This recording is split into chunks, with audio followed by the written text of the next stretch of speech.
Buenas noches, bienvenidos a esta casa, no es hotel. Esta noche vamos a hablar del tema de la agenda internacional, del tema político de la agenda internacional. La guerra comercial entre los Estados Unidos y la China definitivamente ha marcado, es la portada de todos los medios. ¿Qué quiere decir una guerra comercial?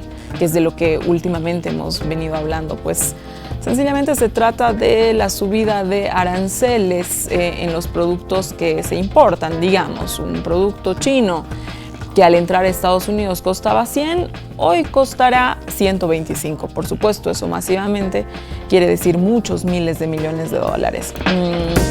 ¿Por qué se toma esta medida? El presidente Donald Trump ha dicho que toma la medida para bajar el déficit comercial que existe entre la China y los Estados Unidos, es decir, importar menos productos de la China y más bien exportar más y fabricar dentro de los Estados Unidos los productos que importa de la China. Otra de las razones, esa no es la central, otra de las razones que ha dicho el presidente Donald Trump es ha usado el tema de seguridad.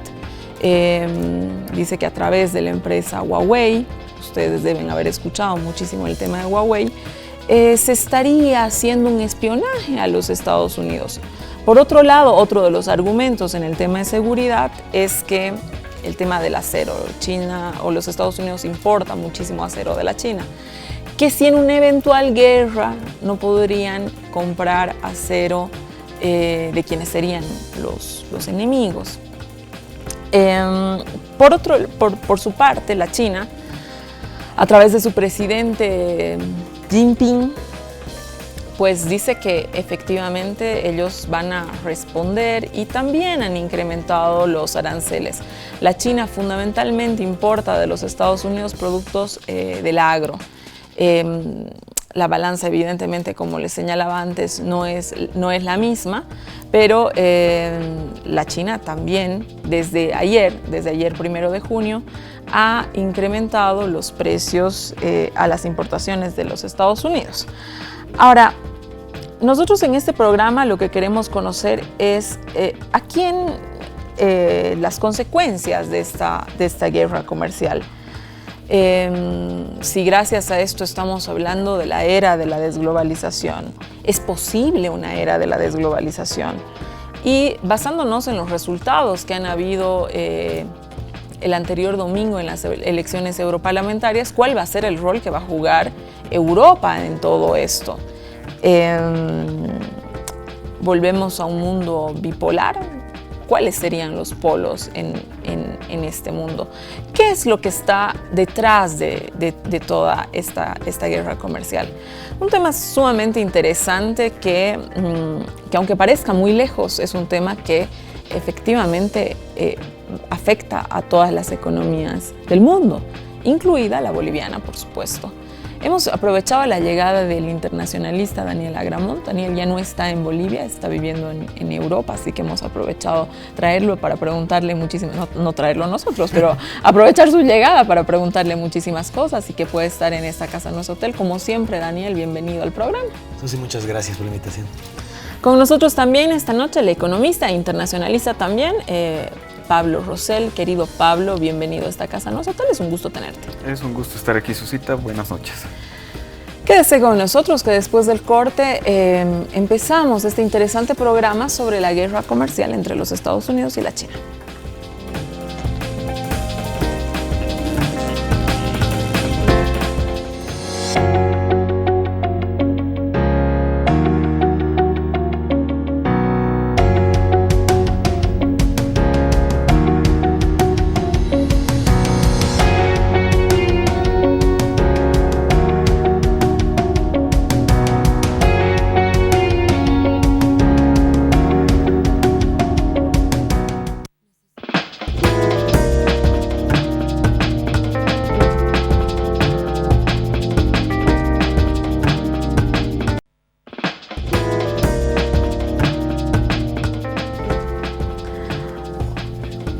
Volvemos a esta casa, no es hotel.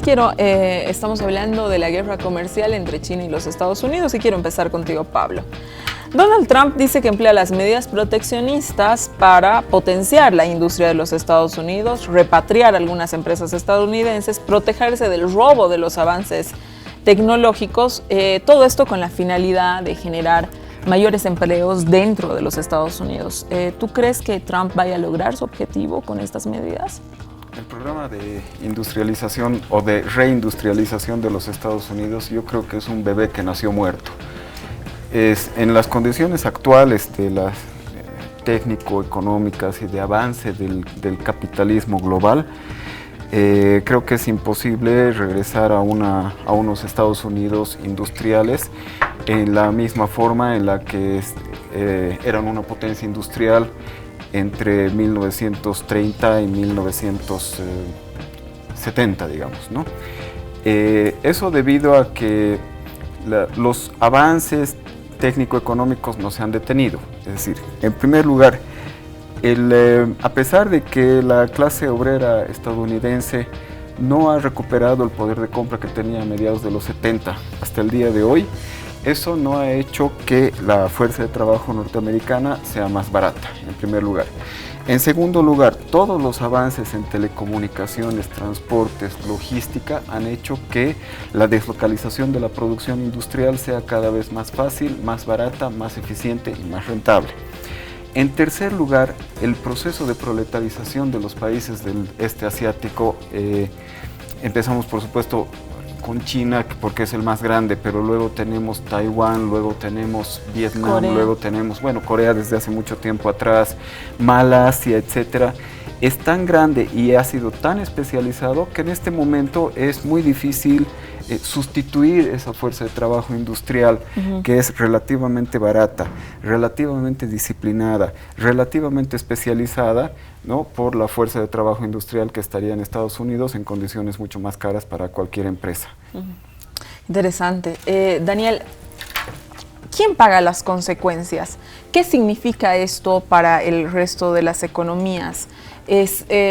Por otro lado, ¿se beneficia alguna economía? Porque con el cuadro que pone Pablo, yo no sé si la propia economía de los Estados Unidos a largo plazo se va a beneficiar. Entonces, ¿qué economía se beneficiaría con esto? Es decir, cuéntanos un poco. Claro, llegamos hasta 2016 con, creo, el tope de este proceso de globalización iniciado en el 47, con la liberalización de los intercambios primero, ¿no? Y luego ya en los 70 la liberalización completa de los capitales. Y llegamos a una economía global bastante interlazada. Entonces, de repente poner el freno de mano es algo imposible. Y las consecuencias no se las han tomado mucho en cuenta por los que han diseñado esto. Tanto Brexit con unos cuantos políticos que usaron esto como bandera o el presidente Donald Trump. Que, como decía Pablo, ¿qué es lo que quieren los países ahora? Vender esa producción industrial. ¿Pero a quién? A todos los demás. Si estamos hablando que Estados Unidos quiere volver a tener estos trabajos industriales, a tener nuevamente esta producción, y va a ser para Estados Unidos únicamente, porque claro, va a estar en guerra con todos los demás, no tiene sentido.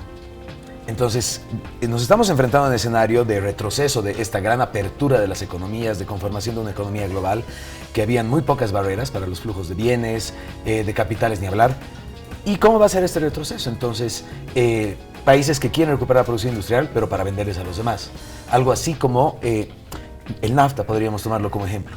Donald Trump negociando de nuevo con México, diciéndoles, ha sido muy desigual este intercambio, entonces renegociemos las reglas para que sean beneficiosas para mí. Ahí ya no tienes ningún marco teórico.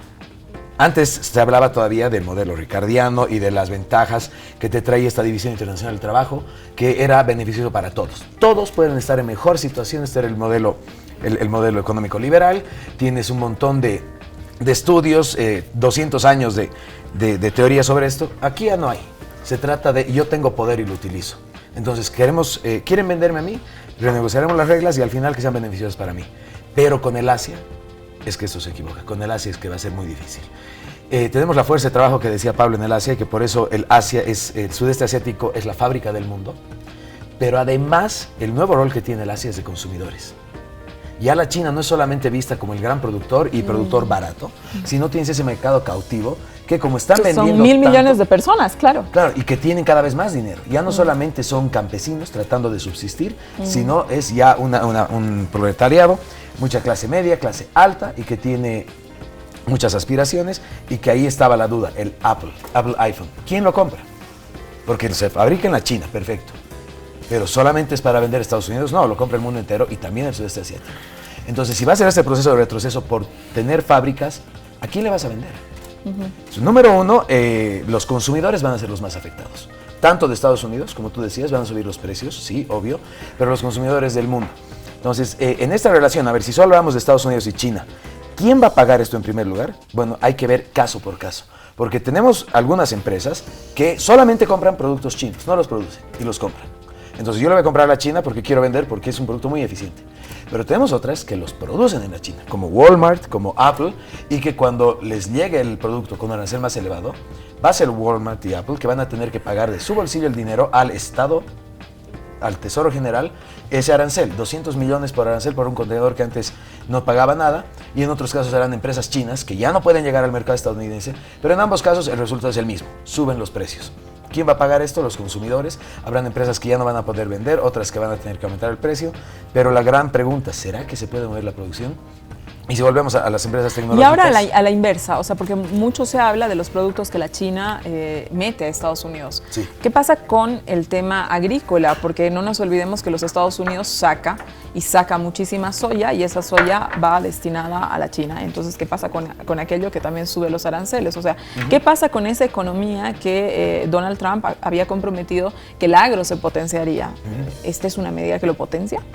No, cuando Donald Trump comenzó a subir los aranceles el año pasado, hace interesante la respuesta china, porque ya fue el comienzo de la guerra comercial, era bastante tímida, pero ya comenzó.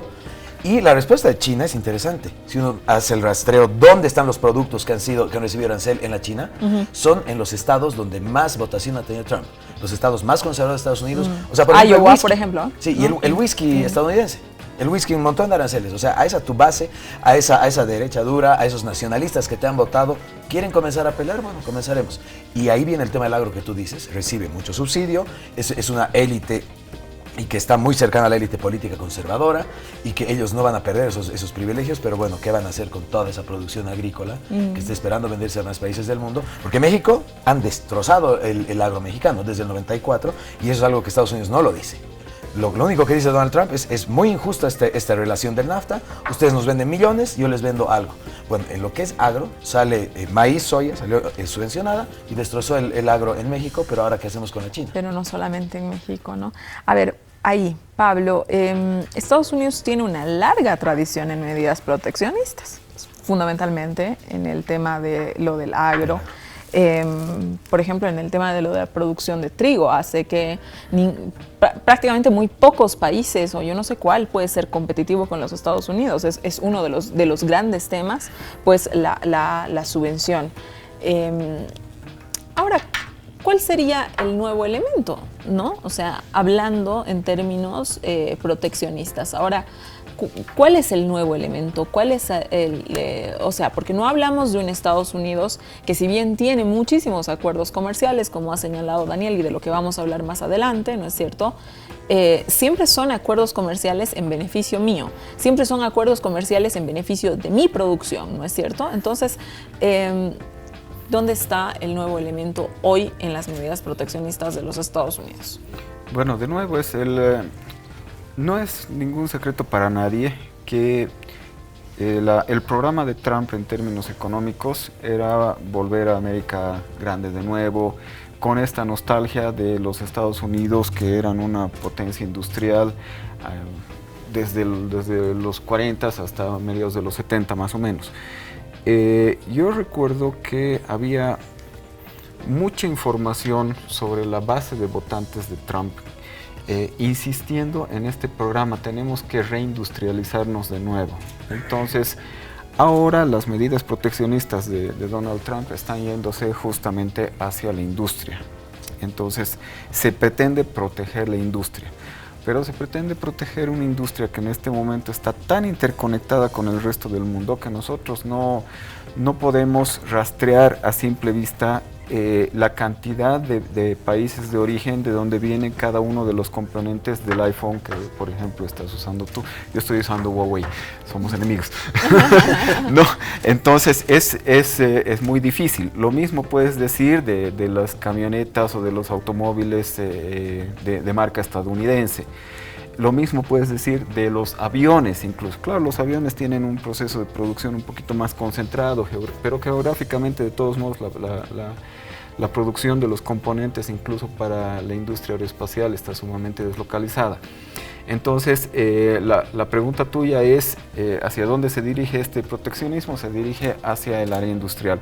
¿Por qué se dirige hacia el área industrial? Porque en su momento los Estados Unidos y las clases medias estadounidenses prosperaron muchísimo sobre la base de una especialización industrial muy marcada.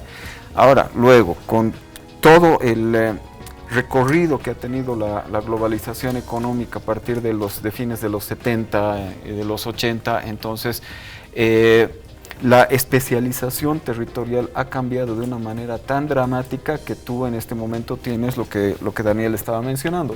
Los chinos producen prácticamente cualquier bien, casi con el mismo nivel de sofisticación que tú puedes encontrar en Estados Unidos o en Europa, casi, o sea, no es en todo, pero en mucho. Tienen industria aeroespacial, o sea, no necesitan, digamos, demasiada tecnología de nadie más porque ya la han desarrollado. Entonces, esa especialización territorial ha generado, digamos, una ola de prosperidad relativa, tenemos que decirlo, en el sudeste asiático, y ha generado también una ola de pobreza relativa en muchas regiones que en su momento eran regiones industriales en los Estados Unidos y también en Europa. La manera en la que se ha gestionado la globalización ha hecho que este proceso de reestructuración espacial de la especialización económica venga acompañado con un proceso de hiperconcentración del ingreso. Les estaba mencionando hace un momento que los trabajadores de los Estados Unidos, la clase trabajadora de los Estados Unidos, en este momento tiene el mismo poder de compra en términos reales que tenía a mediados o a fines de los 70, mientras que las clases más opulentas de los Estados Unidos han multiplicado por 10 y hasta por 20 su riqueza. Entonces, tenemos estos dos procesos. Por un lado nos desindustrializamos, por otro lado tenemos que cambiar nuestra especialización económica. Los Estados Unidos se han ido hacia la alta tecnología, servicios, diseño, etcétera. Eso no ha impactado de la misma manera en todas las regiones.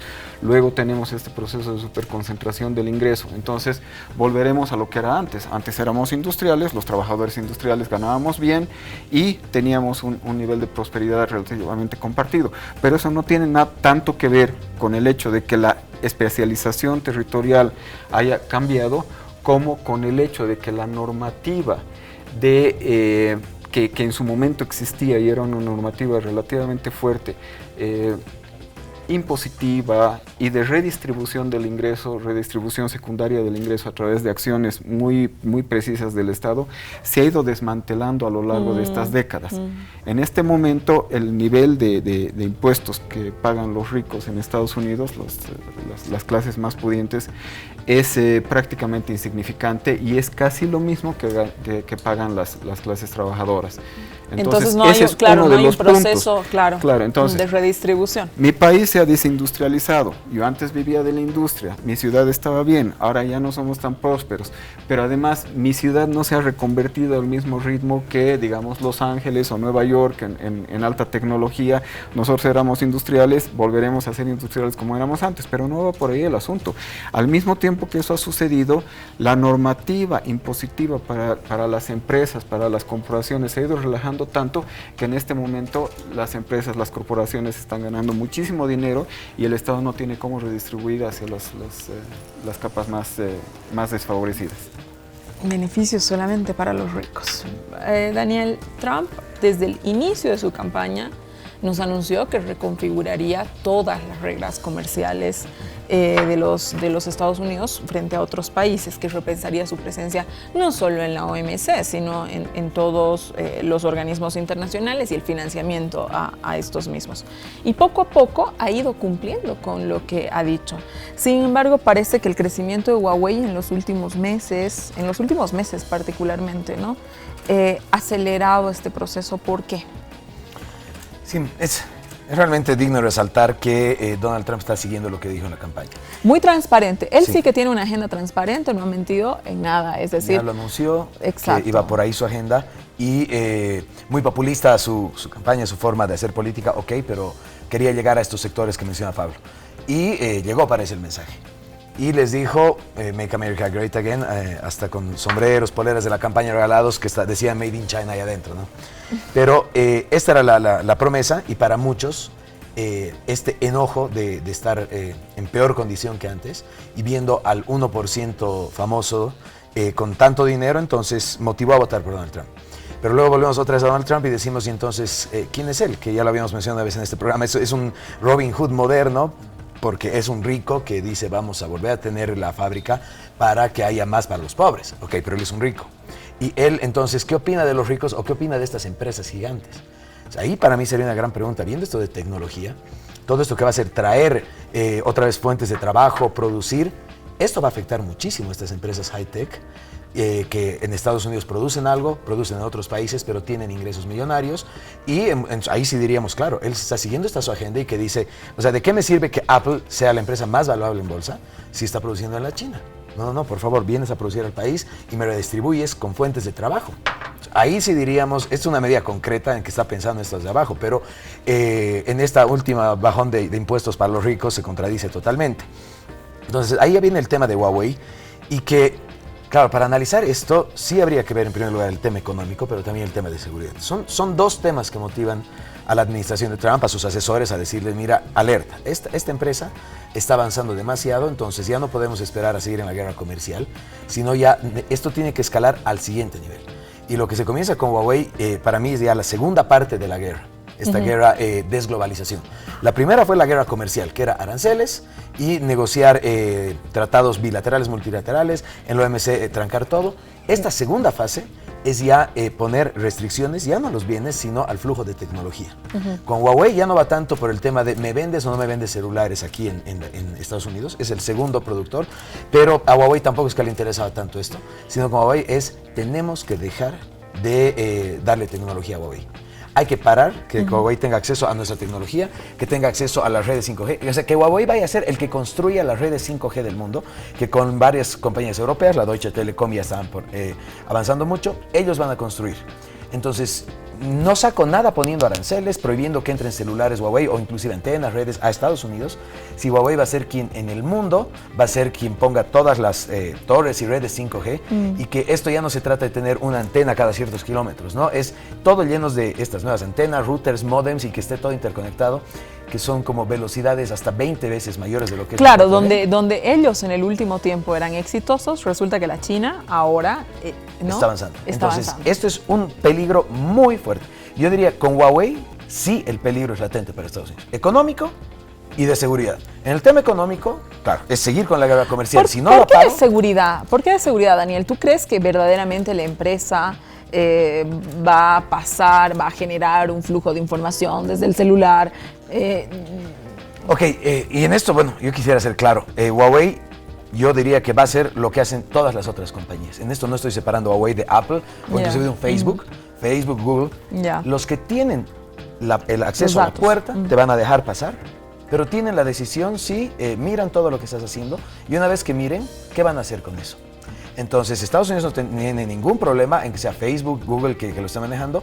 Cuando internamente salió el escándalo, sí llamaron a Zuckerberg a que vaya a declarar al Senado y le preguntaron, ¿a qué se dedica usted? ¿No está espiando? Les dijo, vendo marketing. Es marketing lo mío. Ok, pero ¿y por qué usa los datos? Porque los datos es la fuente de mi ingreso. Pero ahora que Huawei va a hacer lo mismo, solo que ya tiene mucho acceso a datos con lo que hace ahora, que es antenas, redes y celulares. Si es que Huawei se convierte en el gran proveedor de todas las redes y software de esta nueva tecnología 5G, va a ser el que tenga el acceso a la llave de la puerta. y puede decidir qué hace. Y las empresas, en este caso, siendo que sean solo privadas, han estado lucrando con esto. Huawei, con esta relación especial que tienen las empresas chinas con el gobierno chino, entonces la amenaza todavía es más latente, pero no estoy diciendo con eso que Huawei haría algo que no lo ha hecho Estados Unidos. Solo que a Estados Unidos le preocupa que no sea él el que lo hace, y ahora van a ser los chinos, y aparte 20 veces más rápido. Esta red 5G, el peligro mayor es que va a estar interconectado más de lo que hemos estado nunca en la vida. Entonces, no es solo desde el refrigerador, la cocina, sí, tu cocina está interconectada, pero estamos hablando de automóviles automatizados, maquinaria automatizada, inteligencia artificial. Entonces, que una empresa, sea china, coreana, alemana, como era en el anterior siglo, ¿quién era el peligro? Rusos, alemanes. Sea una empresa que sea, que tiene el liderazgo en 5G, es alguien muy peligroso. Entonces, ¿qué dicen? Tenemos que pararlo. ¿Y cómo Pero lo muy paramos? peligroso comercialmente hablando, porque es quien tendría, digamos, qué tiene la gente, a qué se dedica, entonces, ¿qué le vendo? ¿No es cierto? Bueno, económico y comercial sí, tiene posibilidades de ganar mucho dinero, pero no ya hablando de geopolítica. O sea, no estamos hablando de Estados Unidos es una potencia, es un hegemón, y la China es quien está desafiando. Entonces, lo que ha sucedido siempre con los imperios, el que tiene poder quiere mantenerlo. Hay imperio, ahí quédate. Hace años se hablaba mucho del carácter imperialista de los Estados Unidos, ¿no es cierto? Porque que radicaba, digamos, el carácter imperialista en el bloqueo, ¿no?, al desarrollo de otras economías. Ese discurso desaparece frente al crecimiento, por supuesto, de la China y Corea principalmente, ¿no? ¿Crees, Pablo, que las medidas contra Huawei reactualizan esta idea del imperio que no permite que otras economías se desarrollen? Porque lo apuntaba bien Daniel, es decir, finalmente la China ha generado desarrollo tecnológico, ¿no es cierto? Y lo que le está haciendo a Estados Unidos es bloquear ese desarrollo tecnológico. Más allá de las razones que podemos quedarnos acá discutiéndolas, ¿no es cierto? Pero es un país que bloquea el desarrollo de otro, ¿no es cierto? Entonces, se reactualiza esa idea de un Estados Unidos imperialista. Voy a tratar de dividir la respuesta en dos partes. O sea, en primer lugar, me parece que es hasta cierto punto una buena noticia que se haya dejado de hablar del imperio norteamericano. O sea, el imperio existe, los países grandes tratan de maximizar su influencia, mientras más grandes son, más van a tratar de maximizar su influencia. Eso no debería ser ninguna sorpresa para nadie, está en sus términos de referencia de ellos, entonces tú como país deberías estar en tus términos de referencia, tratar de lidiar con eso, porque dependiendo del tamaño de tu país no vas a lograr, oponerte de una manera demasiado frontal, en primer lugar. En segundo lugar, sí, efectivamente aquí se está peleando, como dice Daniel, en gran parte por el control de la plataforma, de la infraestructura, del rubro económico más importante para la generación de riqueza en este momento, que es el rubro tecnológico. Entonces, las redes de 5G son la próxima autopista que te va a permitir transitar, que te va a permitir el tráfico de datos y al traficar datos, traficar riqueza, etcétera, etcétera, ¿no? También hay un tema ahí que está asociado con el problema de seguridad. Daniel ha mencionado el asunto de que las empresas tecnológicas están recopilando muchísimos datos que son personales nuestros para venderlos en esta nueva forma de marketing digital. Pero también es importante mencionar el debate acerca de las puertas traseras que todas las empresas, especialmente de las que se ha investigado un poquito, estadounidenses tienen que tener casi por obligación. Y con esto me refiero a que mucha de la información personal que nosotros estamos cediéndole a Google o que le estamos cediendo a Facebook, no solamente se va para que la empresa, de computadoras o de micrófonos corbateros te ponga un anuncio a ti en tu Facebook, sino también se está yendo con fines que nosotros desconocemos absolutamente para las agencias estadounidenses de seguridad. Ya hace muchos años un alto dignatario de los Estados Unidos dijo, cuando le cuestionaron acerca de por qué estaban arrancando con este programa de vigilancia masiva a través de medios digitales, él decía, bueno, es que si alguien de Al Qaeda está hablando por teléfono con algún ciudadano estadounidense, yo tengo que saber. No es tan así. En ese momento, estamos hablando de principios de los años 2000, los aparatos de seguridad eran suficientemente sofisticados sin tener que acceder a tu teléfono celular como para saber si alguien de Al Qaeda estaba hablando con algún ciudadano estadounidense. Eso ya lo sabían, pero hay una serie de cosas que no saben ni de los propios estadounidenses que están en sus celulares. Hay una serie de temas, de elementos de los ciudadanos del resto del mundo que los aparatos de seguridad estadounidenses no conocen y que están en sus celulares. Ya hubo un gran escándalo hace relativamente pocos años porque se dieron cuenta de que estaban espiando a Angela Merkel, a la expresidenta del Brasil, Dilma Rousseff, y algunos otros presidentes que en este momento ya no me acuerdo quiénes eran. El tema es que eso lo están haciendo los Estados Unidos, y el tema es que, por supuesto, si los chinos son los que ponen la tecnología para las autopistas de la información y de también los datos, lo van a hacer los chinos. Los datos de los ciudadanos estadounidenses van a estar en manos de los aparatos de seguridad chinos. Entonces, los datos de todos pueden ser espiados por Estados Unidos, pero los datos de los Estados Unidos no pueden ser espiados por nadie. Más que por ellos. Más que por ellos.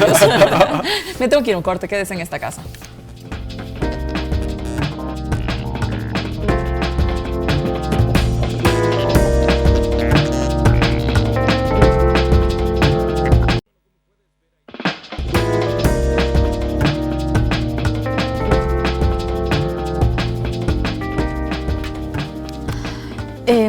A ver, Dani, yo quiero volver contigo y aprovechar que estás viviendo en Europa para preguntarte qué efecto tiene esto en Europa.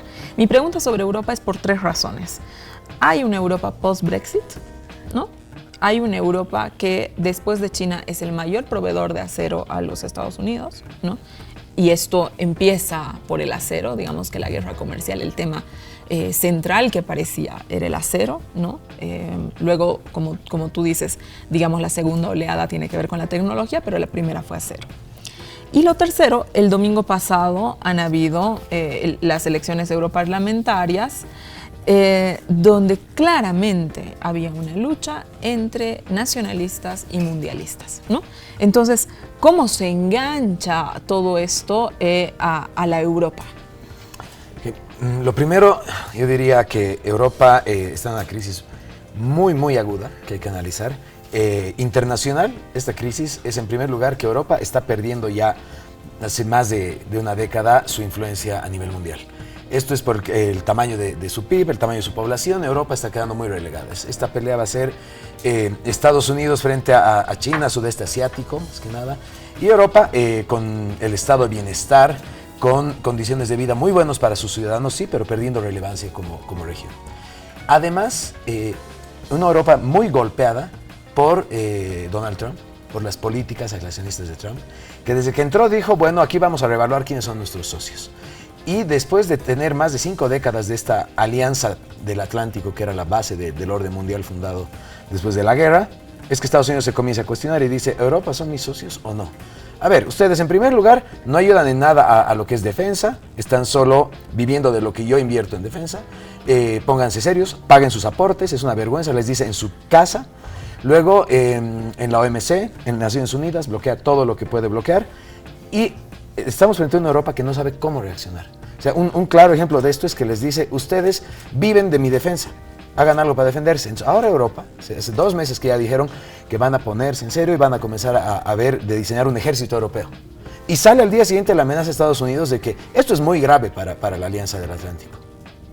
Pero bueno, hace 2 años que me estás insultando porque somos unos mangueros y ahora que hemos decidido ponernos en serio, viene la amenaza de ustedes no pueden así nomás tener ejército. La administración Trump vuelve a imponer sanciones a Irán, pone sanciones a Venezuela y hay un montón de empresas europeas que legalmente ya habían tenido la autorización, comienzan a tener negocios y ahora tienen que retroceder en esto. ¿En qué parte de la gobernanza global existente está esto? En ningún lugar. Es solamente una potencia, un hegemón, sin llamarle imperio, como dice Pablo, un país grande y que puede dictar las reglas. Y dice, ahora muchachos, ustedes con mis aliados del Atlántico, volvemos a poner sanciones a Irán. Y las empresas que ya están con negocios europeas y que estaban ganando mucho dinero, ahora tienen que retroceder.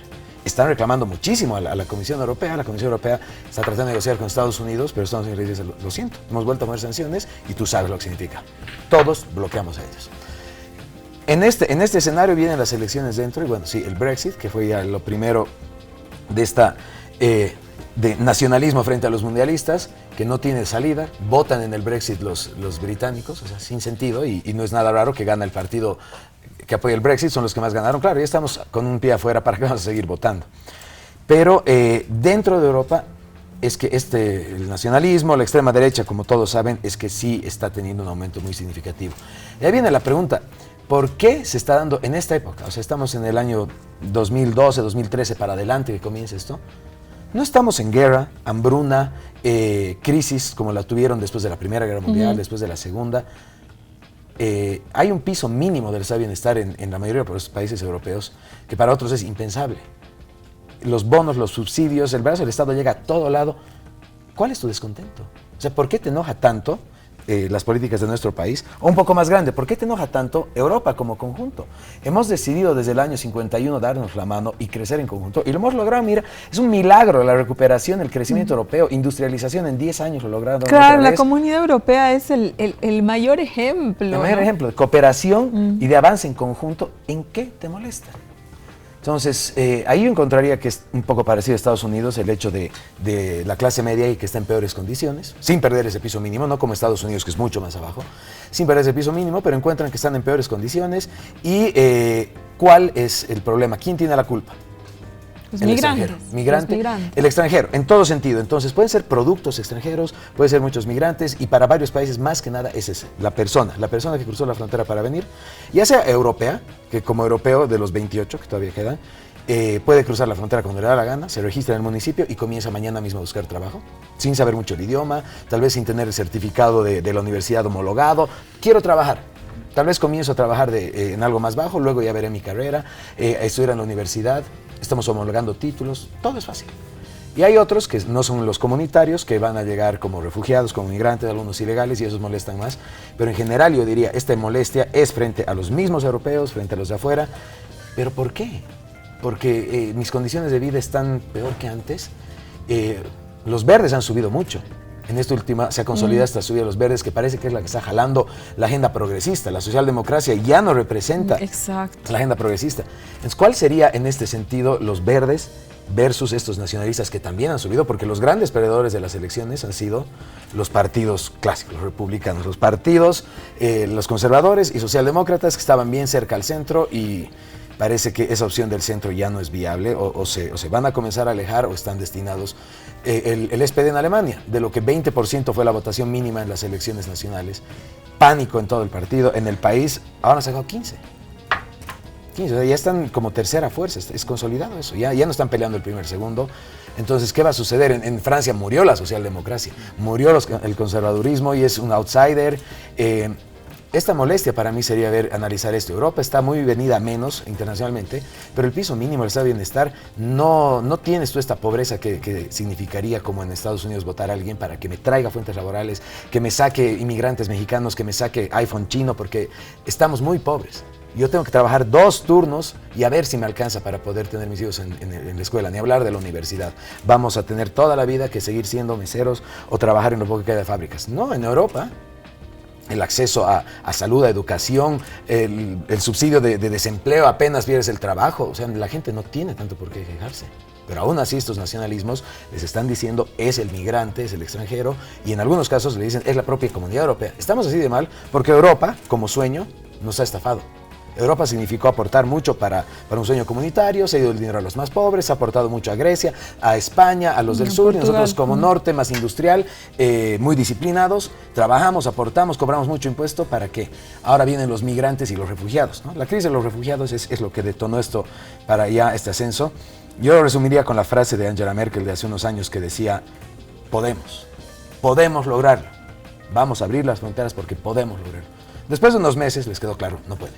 O sea, comenzaron a trabarse, la burocracia fue mucho más dura para migrantes, para refugiados, porque esta gran apertura trajo un enojo muy fuerte a la población. Entonces se nota este retroceso, ¿no?, de varios estados que comenzaron a poner un poco más de trabas, aunque formalmente dijeron, claro que podemos, como Europa abrimos las fronteras solidariamente. La gente no le ha gustado que hagan eso y los gobernantes han retrocedido. Un rebrote racista incluso, ¿no? Exactamente. Tremendo.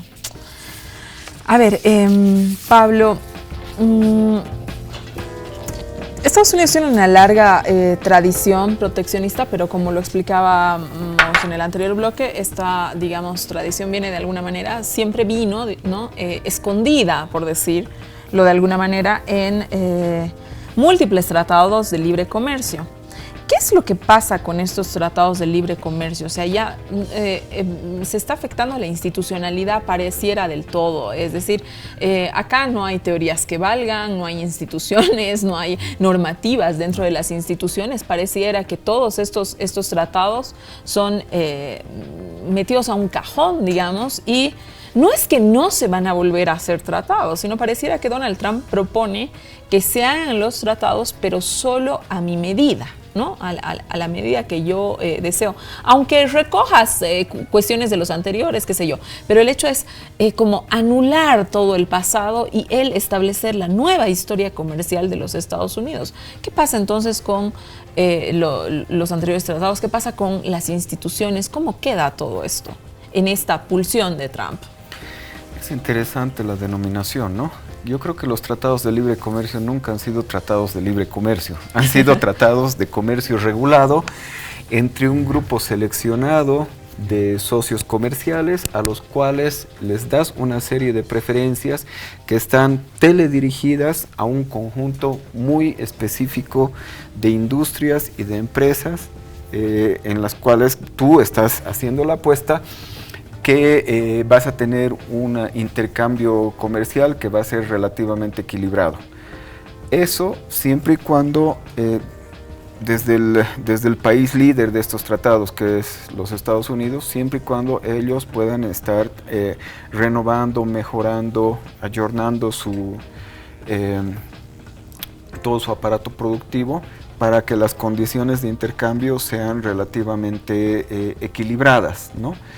Pero eso no pasa o no hay demasiados incentivos para que eso suceda si es que tú eres el emisor de la moneda de intercambio internacional. O sea, no tienes muchos incentivos a hacer tu aparato productivo mucho más, ¿cómo se llama? Mucho más eficiente ni nada si tú eres el dueño de la moneda de intercambio. Tus reservas internacionales te las fabrica tu Banco Central, o sea, claro, no se cae nunca, entonces no tienes ningún problema en ese sentido, puedes mantener déficits comerciales que son relativamente largos, grandes o durante tiempos muy largos, pero sí lo que les interesa a las empresas que están beneficiándose enormemente de estos tratados de comercio bien regulado, tiene que ver con el hecho de que ciertos componentes son fabricados en otros países, esos componentes deberían llegar aquí libres de aranceles para que yo ensamble el producto final o lo venda en el mercado estadounidense, en el mercado europeo y tenga una rentabilidad enorme, porque lo que yo estoy tratando de hacer es minimizar mis costos partiendo la cadena productiva en tantos países como sea posible para tratar de aprovecharme de las ventajas de precios y costos de esos países. De que se está rompiendo, por supuesto, porque todo esto en un primer instante, por supuesto, impacta positivamente en los niveles de rentabilidad de las empresas estadounidenses que están beneficiándose de este tipo de tratados de comercio regulado. En segundo lugar, también impacta positivamente en los países que son los socios comerciales privilegiados de los Estados Unidos en este tipo de tratados. Entonces, todo el mundo más o menos tiene un nivel interesante de crecimiento y de prosperidad. La China no sería la China si no fuera por el mercado estadounidense para los productos manufacturados chinos. Cuando se empieza a romper esta serie de acuerdos, obviamente van a haber muchos perdedores y va a haber un nivel de retroceso relativo de todo lo que son los flujos internacionales. Pero yo creo que el nivel de avance de los flujos internacionales de comercio es tan grande que no lo vas a poder detener. O sea, no lo vas a poder regular. No, lo vas a poder detener un tiempito. No lo vas a poder revertir, a eso me refiero, ¿no? O sea, no va a haber forma de que lo reviertas, ¿no? Lo vas a poder detener, vas a poder frenar su marcha durante un tiempo. Ojalá que esto no llegue a un desastre de tipo bélico en el futuro, pero no lo puedes revertir. Yo antes de irme un corte, quiero dejar una pregunta para los dos, que lamentablemente tenemos que venir ya con la salida, pero ¿podemos volver a hablar, Daniel, Pablo, de un mundo bipolar? Y si podemos volver a hablar de un mundo bipolar, la siguiente pregunta es, ¿cuáles serían los polos? Porque, claro, es decir, tú hablas de una situación también ya irreversible, de una conexión irreversible, ¿no? Nosotros estamos conectados, no, más allá de observados, más allá de entrar en todo aquello, es decir, este es un mundo conectado, ¿no? Entonces, si hablamos de un mundo bipolar, ¿cuáles serían los polos, no? Me quedo con eso. Quédese en esta casa. Volvemos después del corte.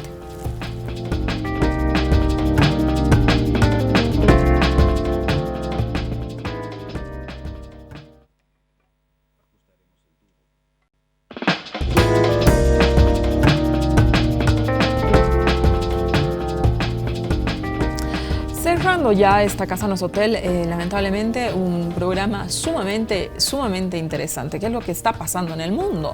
Pablo, lo que hablábamos antes del corte, ¿podemos volver a hablar del mundo bipolar?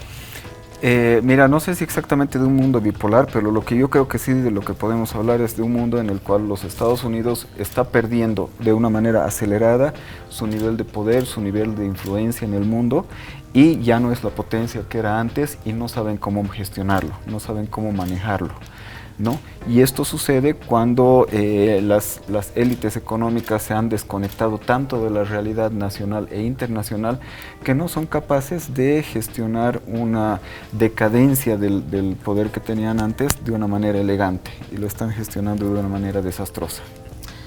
Daniel. Bueno, no va a ser las características como lo conocíamos de la anterior Guerra Fría y de esta pelea capitalismo versus comunismo, Occidente versus el resto, pero sí yo vería que nos estamos acercando a un mundo más bipolar. No va a haber esta confrontación porque estamos hablando que el capitalismo es quien reina en ambos.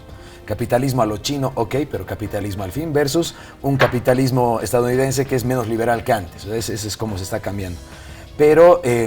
y que militarmente no tiene mucho, no tiene un sustento militar, porque el poder de Estados Unidos frente a la China es pues tremendo. La China no tiene el poder militar para desafiar a Estados Unidos. Rusia sigue siendo quien tiene más cabezas nucleares en el mundo, pero bueno, Rusia ya no juega a mucho en este mundo que estamos viendo más bipolar, entonces no sería militar, sería económico, comercial. Bueno, como Pablo dice, espero no llegar a hablar de temas bélicos otra vez, pero sería más económico, comercial, y entonces ahí esta pérdida de poder de Estados Unidos, acompañada del aumento de poder de la China, tasas de crecimiento tan grandes. No había problema con la China porque era quien producía los productos manufacturados para empresas estadounidenses. Eso comenzó a cambiar, más tecnología china, y por eso Huawei y el 5G es tan importante, porque en Estados Unidos vieron, es la primera vez que estamos viendo que la China puede pasarnos. Hasta ahora solo veíamos que tal vez nos gana en tamaño del PIB, pero nada más. Y quizás también, no sé, eso lo dejo abierto y lo dejo para la reflexión de la gente. ¿Qué es lo que está pasando también con las cabezas, un poco, en las mentes de los ciudadanos del mundo? Pareciera que hay un retroceso, pareciera que no hay una pedagogía de la información, se cree mucho lo primero que se lee, no hay una pedagogía de la información económica, no hay una pedagogía de la información política, ¿no? Hay un miedo extremo también, ha renacido el miedo extremo al otro, al miedo al migrante, el miedo al que no tiene el mismo color de piel que yo. También esas cosas están puestas en la agenda. Estos nacionalismos, esta guerra comercial nacionalista total, obviamente tiene este trasfondo. Europa mucho más, aunque como jugador global no le veo, pero en Europa sí. Esto tiene un tinte mucho más así personal, migrante, xenófobo, mientras que Estados Unidos y la China, que se ha visto con esto de Huawei, este nacionalismo se está yendo a nombres, inclusive de empresas. O sea, ya no le compro al tal y compramos a lo nuestro. ¿Por qué? Porque ahora quieren golpearme, nosotros también podemos golpear, pero ahí sí es donde China puede hacerle frente. Y no nos olvidemos que China también manipula, este es su modelo, y las reglas internacionales a su gusto. O sea, estamos ahorita como que todo el mundo está asombrado que Estados Unidos a Huawei le ha puesto el alto, pero no se habla que en China, a Google, a Facebook, a todos los demás, no los dejan entrar porque China dice, yo quiero mantener el monopolio de la información, del control, pero además de los ingresos. Google no va a ganar dinero aquí, yo tengo el propio mío, pero a nadie parece importarle. Pero claro, China te dice, yo voy a manipular para yo ser el número uno, y ahora Estados Unidos le contestó y como que todos están asombrados. Es una guerra de un par, ¿no? Bueno, muchísimas gracias por haberme acompañado en un programa interesantísimo esta noche, que evidentemente es la agenda política internacional, la guerra comercial entre los Estados Unidos y la China, y los efectos que esta puede tener en la economía, en las economías de todo el mundo. Gracias por habernos acompañado. Quédese con la programación de ATV. Muy buenas noches conmigo hasta el siguiente domingo.